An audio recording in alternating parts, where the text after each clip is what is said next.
Soalan seterusnya, apa hukum jima' malam pertama? Haram jima' isteri malam pertama jika isteri itu haid. dah haid dah ada apa nah. Cuma haram kita jima' isteri selepas akad nikah, haram dah.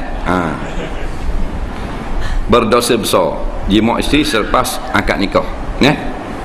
Dah lepas akad nikah tu imam ada apa ni, jima' lalu haram nanti orang balik ni pada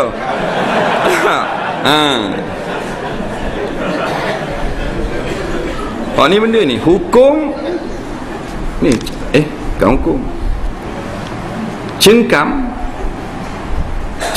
najis tak? Cengkam kaki cekang kaki cekang najis tak?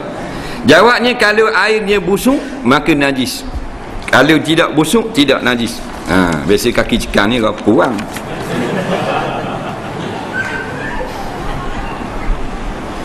Seorang yang agama kuat, semayang kuat, mengaji menurut perintah Allah, dalam masa yang sama berkelakuan pelik, suka cakap dengan menatang tumbuhan, awan, hujan, hingga menimbulkan keraguan pada orang yang melihatnya.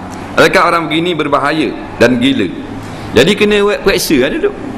Tak nak cakap dengan kambing beng-beng cakap. Jadi nak kena periksa. Kadang-kadang tak gila, kadang-kadang gila. Jangan tamuh lagi. Sebab kadang-kadang Allah beri kepada seseorang itu mendengar pokok-pokok berkata-kata. Pokok tegur dia. Assalamualaikum, nak pergi mana tu? Pokok. Dia pun jawab, nak pergi muah JKK. Dia kata. Jadi orang dengar, wah ni cakap dengan pokok. Jadi ada ke hak gila sungguh?